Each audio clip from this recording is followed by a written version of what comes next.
બોટાદ કડદાકાંડને લઈને આજે જે બાકી જે આમ આદમી પાર્ટીના નેતા અને બીજા અન્ય ખેડૂતો છે તે જેલ મુક્ત થઈ રહ્યા છે, ત્યારે આમ આદમી પાર્ટીના પ્રદેશ પ્રમુખ છે ઈશુદાનભાઈ ગઢવી આપણી સાથે છે, તેમની સાથે જ વાત કરીએ. ઈશુદાનભાઈ, બોટાદની અંદર કડદાકાંડને લઈને જે લડાઈ આપવામાં આવી હતી તેને લઈને આજે બાકી રહેલા જે આમ આદમી પાર્ટીના નેતા અને જે બીજા અન્ય ખેડૂતો છે તે આજે જેલ મુક્ત થઈ રહ્યા છે, શું કહેશો? બિલકુલ 108-9 દિવસના જેલ વનવાસ બાદ માનનીય પ્રવીણભાઈ રામ, રાજુભાઈ અને આખી રમેશભાઈ મેર સહિત આખી ટીમ અમારી બહાર આવી રહી છે. કડદા તો આ ટીમે બંધ કરાવી દીધા અને આખા ગુજરાતમાં જે કડદા થતા હતા એ લોકોએ 110 દિવસ જેલમાં આપ્યા, એમાં કડદા બંધ થયા. પણ આનાથી ખેડૂતોની પીડા હજી અટકવાની નથી.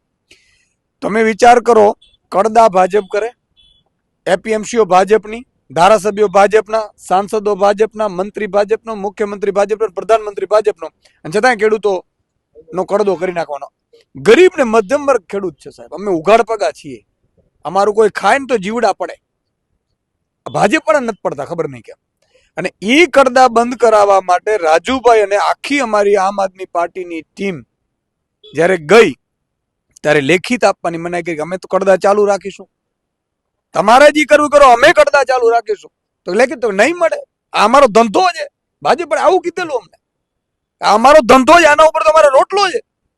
ખેડૂતો આવે ને એને લૂંટીએ, અમે એને ચૂસીએ, લોહી ચૂસીએ, પછી અમારા નભે બધા. કહેવાનો મતલબ એ છે કે પછી જ્યારે આંદોલન હળદળકાંડમાં મિટિંગ બોલાવવામાં આવી, સ્વયંભૂ હજારો ખેડૂતો આવ્યા, ત્યારે જેમ જલિયાંવાલા બાગમાં જેમ અંગ્રેજોએ જનરલ ડાયરે જે કર્યું હતું ને, ઈ કામ ભાજપની કાયરે કર્યું છે. જનરલ ડાયરની જેમ આખા ગામ હળદરને પેક કરવામાં આવ્યું, પોલીસો તૈયારી સાથે આવ્યા અને લાઠીઓ અને ઘરમાંથી ખેડૂતોને કાઢીને માર્યા. જાણે અંગ્રેજોએ આવી હિંમત કરીને એટલી હિંમત આ ભાજપે ખેડૂતો ઉપર અત્યાચારો કરવામાં કરી. અને એટલે આજે 54 લાખ ખેડૂતો છે એ ભાજપથી રોષે ભરાયેલા છે તાલુકા જિલ્લામાં જવાબ આપવા માટે. અને એટલા માટે આજે 54 લાખ ખેડૂતોએ દિવાળી નહોતી મનાવી.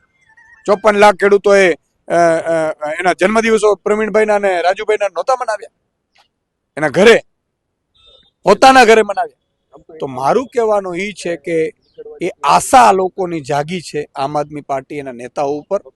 અને માત્ર કડદા અત્યારે બંધ થયા છે, હજી અમારી લડાઈ ચાલુ છે. ખાતર પૂરું નથી મળતું એની માટેની લડાઈ ચાલુ છે.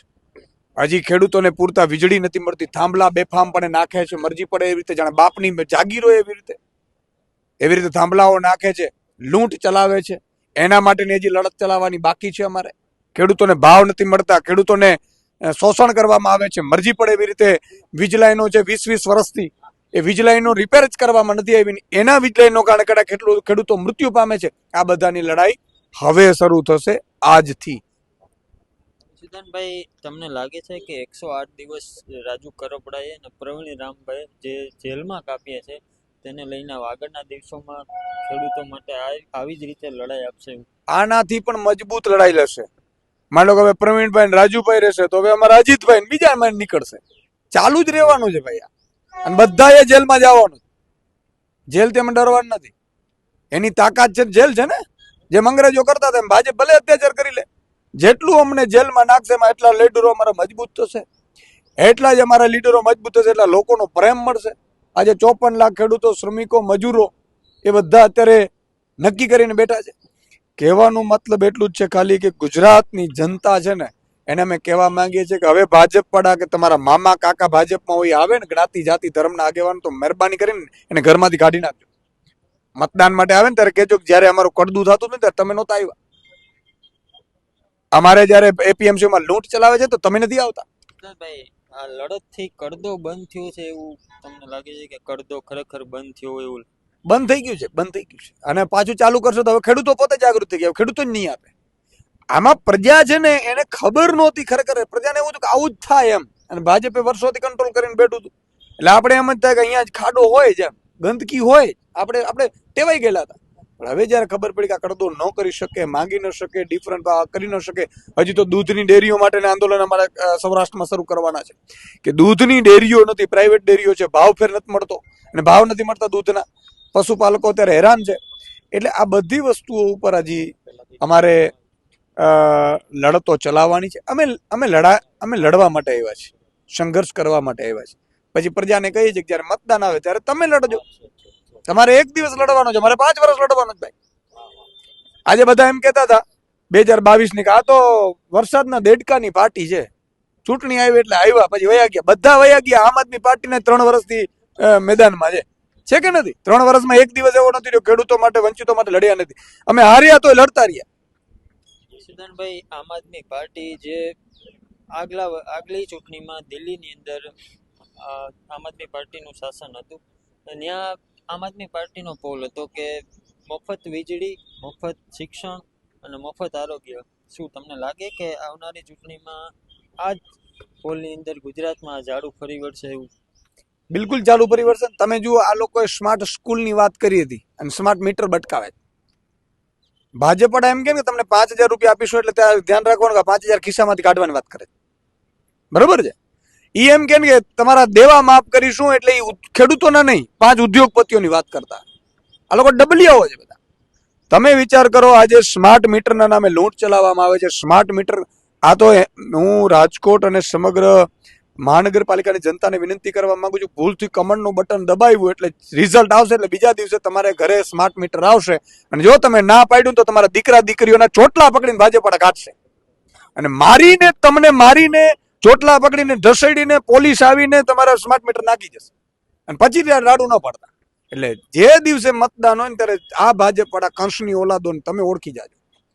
અને અમારો તો મુદ્દો છે જ, સ્માર્ટ મીટરે જશે અને 300 યુનિટ વીજળી ફ્રી મળશે. અત્યારે પંજાબમાં આપીએ જ છીએ ને, અમે નથી આપતા? પંજાબમાં 600 યુનિટ વીજળી 2 મહિનામાં ફ્રી મળે. 4,5 હજારનું બિલ છે, એ 90% લોકોના પંજાબીઓના બિલ ઝીરો આવે. આજે મારા રાજકોટ વાસીઓને ઝીરો બિલ આવે તો એ માતા બહેનો દીકરીઓ એના દૂધ વધારે લઈ શકે ને, દૂધ એના દીકરાને પાઈ શકે તો કુપોષણ મુક્ત ગુજરાત બની જાય. ઈશુદાનભાઈ, એક આખરી સવાલ કે આપને ખ્યાલ છે, આપ પણ એક પત્રકાર હતા, કે ભાજપનું એટલું માઇક્રો મેનેજમેન્ટ ગુજરાતની અંદર અને સમગ્ર દેશભરમાં ફેલાયેલું છે. તો હજી આમ આદમી પાર્ટીના મારા ખ્યાલ મુજબ 5 થી 6 જેટલા ધારાસભ્યો છે. આગળની ચૂંટણીમાં તમને લાગે છે કે આ માઇક્રો મેનેજમેન્ટ સામે આમ આદમી પાર્ટી એટલી જ મજબૂતાઈથી લડત આપશે? તમારી વાત સાચી છે. ભાજપ છે ને દર 5મા ઘરે એક બૂથ એજન્ટ રાખી દીધો છે, એક પેજ પ્રમુખ રાખી દીધો છે. પણ આ વખતે ગુજરાતની જનતા લડવાની છે. હું ગુજરાતની જનતાને વિનંતી કરું છું કે 5મા ઘરે તમારો રહે છે, એ ક્યારેય સ્માર્ટ મીટર માટે નહીં આવ્યો હોય તમારી માટે. તમે જ્યારે સ્કૂલ ફી માટે આંદોલન કરશો તો એ ઘરમાં સંપત સંતાઈ જશે, પણ જ્યારે ચૂંટણી આવશે ત્યારે આવી જશે. જેમ વૈયા પક્ષી ઉતરે બાજરા ને ઘઉંના પાકમાં, એવી રીતે ઉતરશે ભાજપ પર.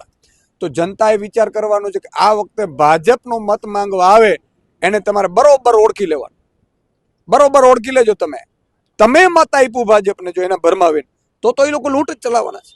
આજે તમે વિચાર કરો, ખેડૂતોને 100-200 મણ મગફળી લેતા હતા. ભાજપની ચૂંટણી આવી હમણાં વચ્ચેની તાલુકા જિલ્લામાં, ફરીથી નગરપાલિકામાં ભાજપનો ભગવો લહેરાયો એટલે ભાજપે નક્કી કર્યું કે ભાઈ 70 મણ ખરીદવાની. પછી આ તો મેં આંદોલનની ચીમકી આપી છે કે એક આમ આદમી પાર્ટીનો નેતા છે ને એ રસ્તા ઉપર ઉતરશે ને ગાંધીનગર ઘેરશું એટલે ફરીથી 3 લાખ મેટ્રિક ટન વધારી અને 125 મણ કર્યું. હું ખેડૂતોને વિનંતી કરું છું, ભાજપના ખેડૂતો છે એને એના સગા મામા કાકા ભાઈ તાલુકા જિલ્લામાં ઉભા રહ્યા હોય ને તો તમારે મત નહીં આપવાનો, કારણ કે જો મત આપશો તો આ વખતે 50 મણ મગફળી ખાલી લેશે ટેકાની. આવી ભાજપ વાળા અંદર મિટિંગ કરી છે ને એની મને માહિતી મળી સોર્સ દ્વારા કે હવે આપણે ચૂંટણીમાં તાલુકા જિલ્લામાં મત ભગવો લહેરાય એટલે ખેડૂતોની જે મગફળી છે ને માત્ર 50 મણ ખરીદવાની થાય. આ ભાજપ વાળા મિટિંગમાં નક્કી કર્યું. જે ચોક્કસથી આ હતા આમ આદમી પાર્ટીના ગુજરાત પ્રદેશ પ્રમુખ ઈશુદાનભાઈ ગઢવી, કે જેમના દ્વારા જે જેલમાંથી મુક્ત થઈ રહ્યા છે તેના સ્વાગત માટે છે તે અહીં ઉપસ્થિત થયા છે. કેમેરા પર્સન પ્રદીપ પાઠક સાથે રાજેશ જોશી, BS9 ન્યૂઝ, રાજકોટ.